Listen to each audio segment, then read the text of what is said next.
Hello friends, आप सभी का मेरे यूट्यूब चैनल एजुकेशन टॉक में स्वागत है। आज हम गुजरात माध्यमिक और उच्चतर माध्यमिक शिक्षा बोर्ड कक्षा 12 हिंदी मीडियम विषय अर्थशास्त्र, उसके अंदर चैप्टर नंबर 6 बेरोजगारी, जिसके अंदर आज हम बेरोजगारी के प्रकार पढ़ने वाले हैं। बेरोजगारी के जो प्रकार है उसमें सबसे पहला प्रकार संपूर्ण बेरोजगारी है। संपूर्ण बेरोजगारी को खुली बेरोजगारी भी कहा जाता है। तो सबसे पहले दोस्तों हम संपूर्ण बेरोजगारी का अर्थ जानने का प्रयत्न करते हैं। जो व्यक्ति प्रवर्तमान वेतन दर पर कार्य करने के लिए तैयार हो और अपेक्षित योग्यता भी रखता हो, फिर भी उन्हें किसी प्रकार का रोजगार उपलब्ध न हो, तो उसे संपूर्ण रूप से बेरोजगार कहा जाता है, या तो उसे खुला बेरोजगार भी कहा जाता है। रिपीट करते हैं दोस्तों, जो व्यक्ति प्रवर्तमान वेतन दर पर कार्य करने के लिए तैयार हो, काम करने की योग्यता भी रखता हो, काम की तलाश में भी हो, फिर भी उन्हें किसी प्रकार का रोजगार उपलब्ध ना हो, तो उस व्यक्ति को संपूर्ण बेरोजगार कहा जाता है या खुला बेरोजगार भी कहा जाता है। अब हम उसके स्वरूप के बारे में थोड़ा देखने का प्रयत्न करते हैं। सामान्य रूप से जिस देश में श्रम की पूर्ति में तेज़ी से बढ़ोतरी हो रही होती है, शहरीकरण की जो प्रक्रिया होती है वे प्रक्रिया अत्यंत तीव्र हो, वहाँ संपूर्ण बेरोजगारी का वृद्धि दर हमें ऊंचा देखने को मिलता है।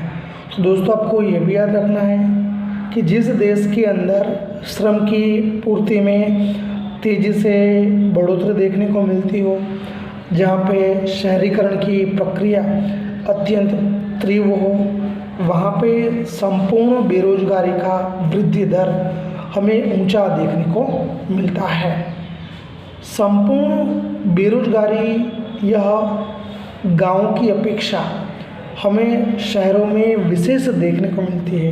कहने का तात्पर्य कि ग्रामीण क्षेत्र के मुकाबले शहरी क्षेत्र के अंदर संपूर्ण बेरोजगारी हमें ज़्यादा देखने को मिलती है, जिसके अंदर ज़्यादातर खुले बेरोजगार जो ग्रामीण क्षेत्रों से शहरी क्षेत्रों में काम की तलाश में आते हैं। ग्रामीण क्षेत्र में किसी प्रकार का जब उनको कोई काम काज नहीं मिल पाता, तो वो रोजगार की तलाश में या काम की तलाश में शहर में आते हैं, और शहर में आकर उनको संपूर्ण बेरोजगारी का शिकार होना पड़ता है। संपूर्ण बेरोजगारी का सामना सामान्य तौर पर शिक्षित व्यक्ति होते हैं और जिनके पास किसी प्रकार का प्रशिक्षण नहीं होता, ऐसे व्यक्ति होते हैं। तो दोस्तों ये भी याद रखना है कि संपूर्ण बेरोजगारी का शिकार अधिकतर शिक्षित लोग होते हैं। जो पढ़े लिखे लोग होते हैं वो संपूर्ण बेरोजगारी का शिकार होते हैं, और जिनके पास किसी प्रकार की कोई स्किल्स नहीं है, कोई प्रशिक्षण नहीं है, ऐसे व्यक्तियों को संपूर्ण बेरोजगारी का शिकार होना पड़ता है। संपूर्ण बेरोजगारी की हम बात करें तो उसके अंदर व्यक्ति काम करने में सक्षम होता है। व्यक्ति काम करने में सक्षम होने के बावजूद भी उसे रोजगार प्राप्त हो पाता नहीं है। लेकिन उसे रोजगार तो प्राप्त नहीं हो पाता, लेकिन फिर भी उपभोग खर्च और अन्य खर्च तो उसे करना ही पड़ता है।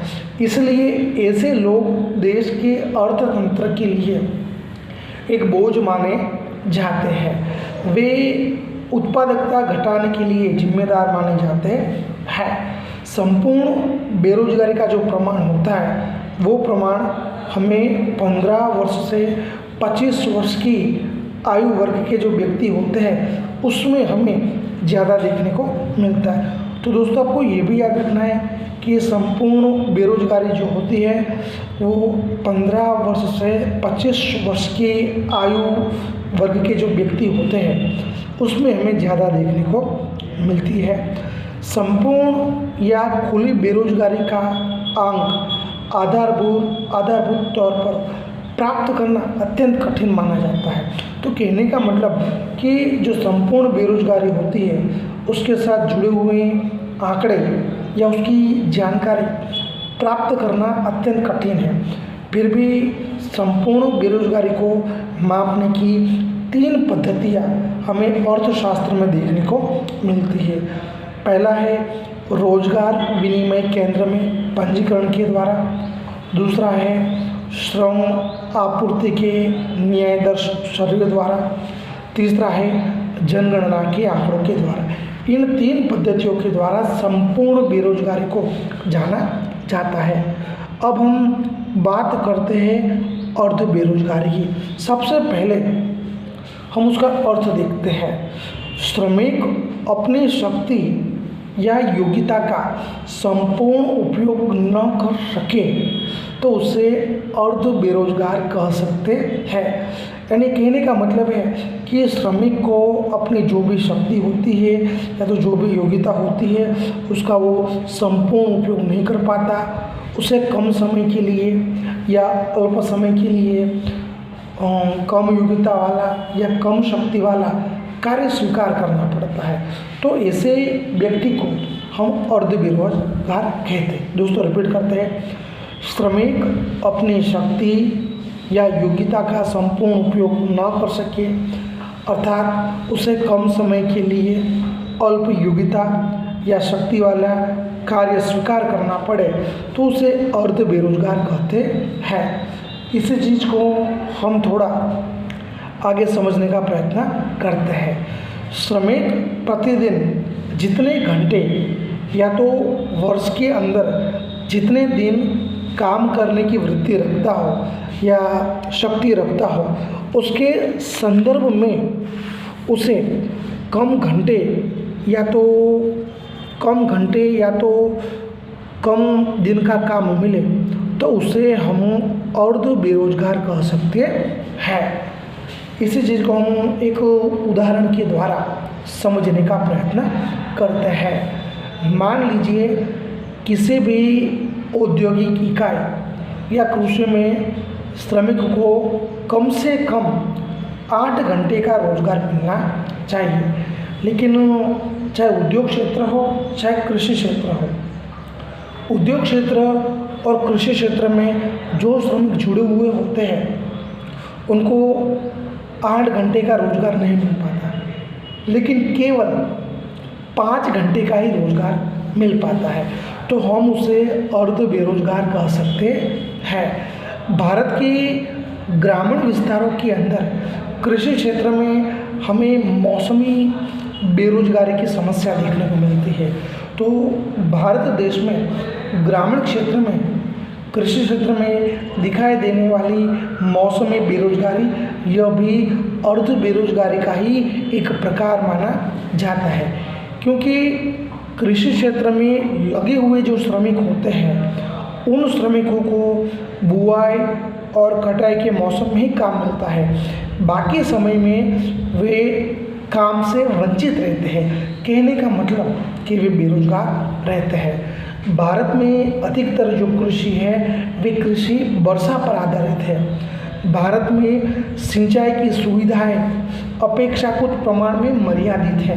कहने का मतलब कि भारत देश में सिंचाई की जो सुविधा है वो सुविधा आई थिंक उतनी कैपेबल नहीं है कि लोगों को पर्याप्त मात्रा में रोजगार मिले। इसी वजह से कृषि क्षेत्र में इस प्रकार की मौसमी बेरोजगारी हमें विशेष देखने को मिलती है। थोड़ा और आगे जानने का प्रयत्न करते हैं। ठीक उसी प्रकार शिक्षित व्यक्ति को उसकी जो शैक्षणिक योग्यता होती है या उसकी जो डिग्री होती है उसके प्रमाण में जब काम नहीं मिलता तो उसे कम योग्यता वाला काम भी स्वीकार करना पड़ता है, तो उसे भी हम अर्ध बेरोजगार कहते हैं। जैसे कि मान लीजिए कि कंप्यूटर इंजीनियर की डिग्री रखने वाले व्यक्ति को जब उसे अपनी योग्यता के हिसाब से काम नहीं मिलता तो उसे मजबूरन गैरेज में भी नौकरी करनी पड़ती है, तो उसे हम अर्ध बेरोजगारी कहेंगे, क्योंकि यहाँ पे उसकी जो योग्यता है वो है कंप्यूटर इंजीनियरिंग की, लेकिन उसे जब अपने फील्ड में कोई रोजगार नहीं मिलता है तो मजबूरन उसे अपनी योग्यता के हिसाब से कम योग्यता वाला काम करने पर मजबूर होना पड़ता है, तो यह भी अर्ध बेरोजगारी ही मानी जाएगी। दोस्तों, बेरोजगारी के तीसरे प्रकार की ओर आते हैं जिसका नाम है प्रच्छन्न बेरोजगारी।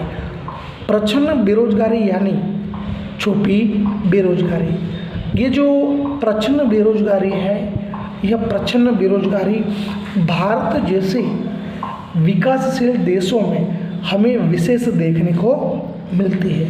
हम प्रच्छन्न बेरोजगारी का अर्थ देखने का प्रयत्न करते हैं।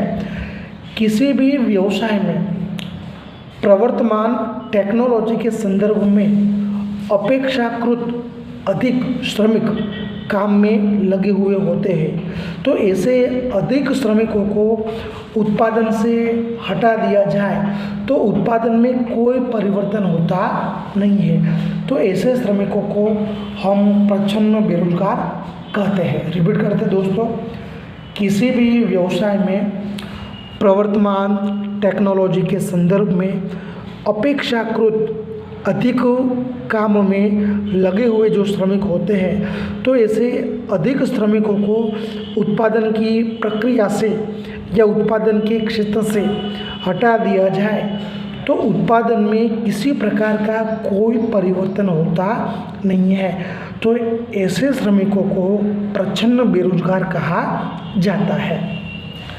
मान लीजिए उत्पादन में साधन और उत्पादन पद्धति दी गई हो और जनसंख्या वाले विकासशील देशों में कृषि क्षेत्र में श्रम की सीमांत उत्पादकता शून्य होती है, तो ऐसे देशों में प्रच्छन्न बेरोजगारी हमें देखने को मिलती है। तो ये भी दोस्तों याद रखना है कि उत्पादन क्षेत्र के अंदर साधन और उत्पादन पद्धति दी गई हो और जनसंख्या का प्रमाण अधिक देखने को मिलता हो, तो वहाँ पे कृषि क्षेत्र में श्रम की जो उत्पादकता होती है वो श्रम की उत्पादकता हमें शून्य देखने को मिलती है।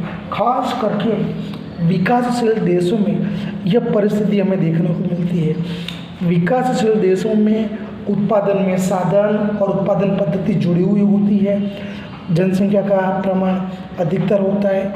कृषि क्षेत्र के अंदर जो उत्पादकता होती है वो उत्पादकता हमें शून्य देखने को मिलती है, तो उसकी वजह से वहाँ पे प्रच्छन्न बेरोजगारी का निर्माण होता है। तो उपरोक्त तथ्य के आधार पर हम कह सकते हैं कि प्रच्छन्न बेरोजगारी की सीमांत उत्पादकता हमें शून्य देखने को मिलती है। हम थोड़ा इसको समझने का प्रयत्न करते हैं। भारत देश में जनसंख्या लगातार बढ़ती जा रही है, जिसकी वजह से रोजगार मांगने वालों की संख्या में हमें ऊंचे दर पर बढ़ोतरी देखने को मिलती है। लेकिन भारत देश में कृषि क्षेत्र के अलावा अन्य क्षेत्र में अपर्याप्त विकास होने की वजह से रोजगार मांगने वालों का कृषि क्षेत्र पर लगातार बोझ बढ़ता जाता है।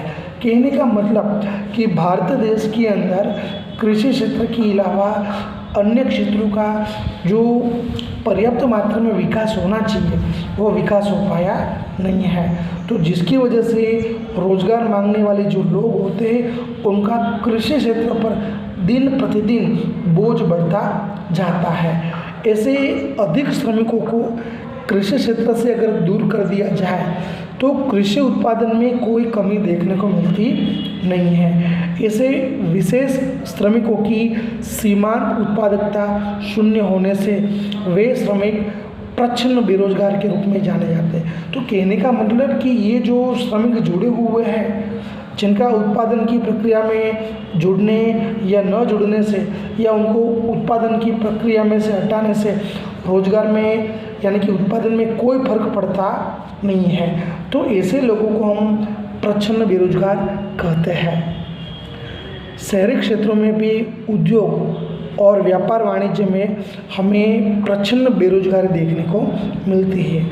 सामान्य तौर पर जिस व्यवसाय में श्रम का कार्य परिवार के द्वारा होता हो और श्रमिकों को वेतन मुद्रा के स्वरूप में न चुकाया जाता हो, वहाँ पे प्रच्छन्न बेरोजगारी हमें ज़्यादा देखने को मिलती है। इसी चीज़ को हम एक उदाहरण के द्वारा समझने का प्रयत्न करते हैं। मान लीजिए यदि 10 हेक्टेयर ज़मीन है तो 10 हेक्टेयर ज़मीन का इष्टतम उपयोग करने के लिए ज़्यादा से ज़्यादा हम 5 श्रमिकों को रोज़गार उपलब्ध करवा सकते हैं, लेकिन अन्य स्थान पर रोज़गार उपलब्ध न होने की स्थिति में परिवार के अन्य 3 सदस्य भी कृषि कार्य में जुड़ जाते हैं, लेकिन उनके कृषि में जुड़ जाने से कृषि उत्पादन में कोई वृद्धि देखने को नहीं मिलती है। तो ये 3 विशेष श्रमिकों को प्रच्छन्न बेरोजगार कहा जाता है। ऐसे श्रमिक बेरोजगार नहीं दिखाई पड़ते, लेकिन उनकी सीमांत उत्पादकता शून्य देखने को मिलती है, जिसकी वजह से वे प्रच्छन्न बेरोजगार माने जाते हैं। तो दोस्तों, हमने प्रच्छन्न बेरोजगारी के बारे में देखा। अब हम बात करेंगे चक्रीय बेरोजगारी की। पूंजीवादी अर्थव्यवस्था में निवेशकर्ता और बचतकर्ता दोनों व्यक्ति भिन्न देखने को मिलते हैं, जिसे समय समय पर इन दोनों वर्गों के बीच असमतुला की स्थिति का निर्माण होता है। परिणाम स्वरूप अर्थतंत्र में कभी तेज़ी देखने को मिलती है तो कभी मंदी देखने को मिलती है, या तो तेज़ी एवं मंदी की स्थिति का निर्माण होता है। जब देश की अर्थव्यवस्था में तेज़ी की स्थिति का निर्माण होता है तो अर्थतंत्र में पूंजी निवेश, उत्पादन, आय, रोजगार इत्यादि में हमें बढ़ोतरी देखने को मिलती है, जबकि संपूर्ण अर्थतंत्र में जब मंदी का निर्माण होता है तो मंदी का निर्माण होने से चीज़, वस्तु और सेवाओं की मांग में हमें कमी देखने को मिलती है। परिणाम स्वरूप मांग के अभाव में जो भी उद्योग होते हैं उन उद्योगों को उत्पादन घटाना पड़ता है, या तो फिर उत्पादन करने वाली जो भी इकाइयाँ होती है उन इकाइयों को बंद करना पड़ता है और अधिकांश श्रमिकों को काम से दूर किया जाता है। तो इस प्रकार से यहाँ ये जो मंदी होती है वो मंदी बेरोजगारी का कारण बन जाती है। इसीलिए इस बेरोजगारी को चक्रीय बेरोजगारी कहा जाता है या मंदीजन्य बेरोजगारी कहा जाता है या व्यापार चक्रीय बेरोजगारी कहा जाता है। दोस्तों, शॉर्ट में बात करें तो देश के अर्थतंत्र में तेज़ी और मंदी का जो चक्र होता है उस चक्र की वजह से जिस बेरोजगारी का निर्माण होता है उस बेरोजगारी को चक्रीय बेरोजगारी कहा जाता है। देश के अर्थतंत्र में अगर तेज़ी होती है तो उसकी वजह से देश की अर्थव्यवस्था को फ़ायदा होता है और ज़्यादा से ज़्यादा लोगों को रोजगार मिलता है, लेकिन अर्थव्यवस्था में मंदी होती है तो उसकी वजह से देश की अर्थव्यवस्था पर उसका नकारात्मक प्रभाव पड़ता है, ज़्यादा से ज़्यादा लोग बेरोजगार भी रहते हैं। थोड़ा आगे देखते हैं। ईस्वी सन 1929 और 30 में अमेरिका में आई महामंदी की असर विश्व के ज़्यादातर देशों में देखने को मिली थी। इसलिए इस मंदी को विश्व महामंदी या वैश्विक महामंदी के रूप में जाना जाता है। तो दोस्तों, ये भी याद रखना है कि सन 1929 और 30 में अमेरिका में जो महामंदी आई थी उस महामंदी का इफेक्ट विश्व के सभी देशों में देखने को मिला था। इसीलिए अमेरिका में आई उस मंदी को वैश्विक महामंदी के रूप में जाना जाता है। वर्तमान समय में भी कई बार अमेरिका, इंग्लैंड जैसे विकसित देशों के अंदर हमें चक्रीय बेरोजगारी देखने को मिलती है। भारत देश के अंदर भी पूंजीवादी बाजार व्यवस्था का अस्तित्व होने से कई बार भारत देश के अंदर भी इस प्रकार की चक्रीय बेरोजगारी देखने को मिलती है। जैसे कि भारत देश के अंदर हीरा उद्योग में कई बार इस प्रकार की चक्रीय बेरोजगारी का निर्माण देखने को मिलता है। आगे देखते हैं दोस्तों, चक्रीय बेरोजगारी की समस्या को दूर करने के लिए राज्य को उत्पादन या विकास लक्षी कार्यों में पूंजी निवेश में वृद्धि करनी चाहिए। अगर उत्पादन और विकास लक्षी कार्यों में पूंजी निवेश में वृद्धि की जाए तो अधिक से अधिक लोगों को रोजगार उपलब्ध करवा के उनको रोजगार देके उनकी आय में बढ़ोतरी कर सकते हैं, जिससे ज़्यादा से ज़्यादा लोगों को रोजगार मिलता है। अगर उनको रोजगार मिलेगा, उनकी आय में बढ़ोतरी होगी तो उसकी वजह से असरकारक मांग में बढ़ोतरी होगी। मांग बढ़ने की वजह से उत्पादन भी बढ़ेगा और उत्पादन बढ़ने से रोजगार के अवसरों में बढ़ोतरी देखने को मिलेगी और इस प्रकार से चक्रीय बेरोजगारी की जो समस्या है उस समस्या को हम कम कर सकते। तो दोस्तों ये भी याद रखना है कि चक्रीय बेरोजगारी की समस्या को हल करने के लिए उत्पादन और विकास लक्षी कार्यों में ज़्यादा से ज़्यादा मात्रा में पूंजी निवेश करना चाहिए। ज़्यादा से ज़्यादा मात्रा में अगर पूंजी निवेश किया जाए तो ज़्यादा से ज़्यादा लोगों को हम रोजगार दे सकते हैं, उनकी आय में बढ़ोतरी कर सकते हैं। आय में बढ़ोतरी होने की वजह से मांग में वृद्धि देखने को मिल सकती है।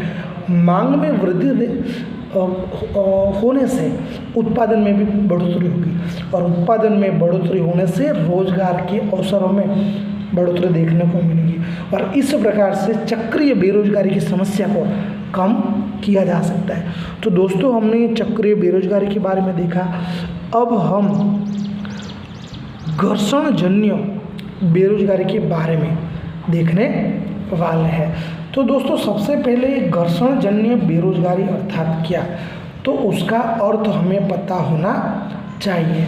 तो अर्थ देखते हैं, यदि उत्पादन पद्धति में चीज वस्तु की मांग या उत्पादन में परिवर्तन होने से या नया संशोधन होने से या तो नई टेक्नोलॉजी के कारण बाजार में नई वस्तु के प्रवेश से जो बेरोजगारी का निर्माण होता है, ऐसी बेरोजगारी को घर्षण जन्य बेरोजगारी कहा जाता है। दोस्तों देखते हैं, उत्पादन पद्धति के अंदर चीज वस्तु की मांग में परिवर्तन होने से, उत्पादन में परिवर्तन होने से, नया संशोधन होने से या नई टेक्नोलॉजी की वजह से बाजार में कोई नई वस्तु का प्रवेश होता है तो उसकी वजह से जो बेरोजगारी का निर्माण होता है उस बेरोजगारी को घर्षण जन्य बेरोजगारी कहा जाता है।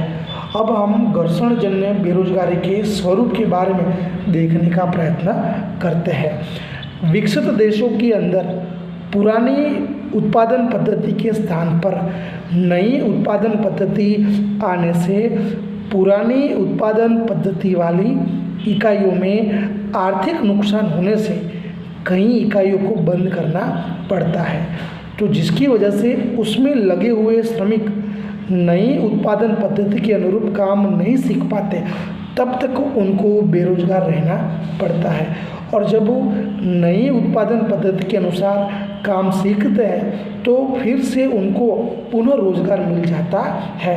तो कहने का मतलब कि घर्षण जन्य बेरोजगारी अल्प समय के लिए देखने को मिलती है। दोस्तों समझते हैं कि एक्चुअली विकसित देशों के अंदर जो भी पुरानी उत्पादन पद्धति होती है, उस पुरानी उत्पादन पद्धति के स्थान पर जब नई उत्पादन पद्धति आ जाती है तो नई उत्पादन पद्धति आने से पुरानी उत्पादन पद्धति वाली इकाइयाँ आर्थिक नुकसान में चली जाती है या तो आर्थिक घाटे में चली जाती है, तो उसकी वजह से ऐसी इकाइयों को बंद करना पड़ता है, जिसकी वजह से उसमें लगे हुए जो श्रमिक होते हैं वो श्रमिक नई उत्पादन पद्धति के हिसाब से काम सीख पाते नहीं है, तब तक उनको बेरोजगार रहना पड़ता है।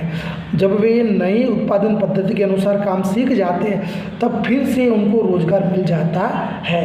तो कहने का मतलब कि घर्षण जन्य बेरोजगारी अल्प समय के लिए होती है। इसी चीज़ को हम एग्जाम्पल के द्वारा समझने का प्रयत्न करते हैं। साधारण मोबाइल फ़ोन के स्थान पर स्मार्ट मोबाइल फ़ोन आने से साधारण मोबाइल फ़ोन के उत्पादन, विक्रय और मरम्मत के क्षेत्र में काम करने वाले जो श्रमिक होते हैं उनको रोजगारी का अभाव देखने को मिलता है, तो जिसकी वजह से अनिवार्य रूप से उनको बेरोजगार रहना पड़ता है। तो इस प्रकार की जो बेरोजगारी है उस बेरोजगारी को घर्षणजन्य बेरोजगारी कहा जाता है। दोस्तों आपको याद रखना है कि वर्तमान समय के अंदर मैक्सिमम लोग स्मार्टफोन यूज़ करते हैं, तो स्मार्टफोन मार्केट में आने की वजह से जो साधारण मोबाइल फ़ोन है उन साधारण मोबाइल फ़ोन के उत्पादन, उसके विक्रय और उसके रिपेयरिंग के क्षेत्र में जो लोग जुड़े हुए हैं उन लोगों को पर्याप्त मात्रा में रोज़गार मिल पाता नहीं है, तो उसकी वजह से उनको बेरोज़गारी का सामना करना पड़ता है। तो दोस्तों यहाँ पे हमने आई थिंक बेरोज़गारी के प्रकारों के बारे में हमने चर्चा की। दोस्तों अगर आपको ये हमारा वीडियो पसंद आए तो ज़्यादा से ज़्यादा लाइक कीजिए, ज़्यादा से ज़्यादा शेयर कीजिए। हमारा जो यूट्यूब चैनल है जिसका नाम है एजुकेशन टॉप, जिसका उद्देश्य बच्चों को ऑनलाइन शिक्षा देना है, तो इस एजुकेशन चैनल को ज़्यादा से ज़्यादा सब्सक्राइब करना न भूलें। आगे के वीडियोस के अंदर हम आपके सामने फिर से एक नए टॉपिक के साथ, एक नए मुद्दे के साथ उपस्थित होंगे। तब तक जय हिंद, जय भारत, वंदे मातरम, भारत माता की जय। धन्यवाद। अस्तु।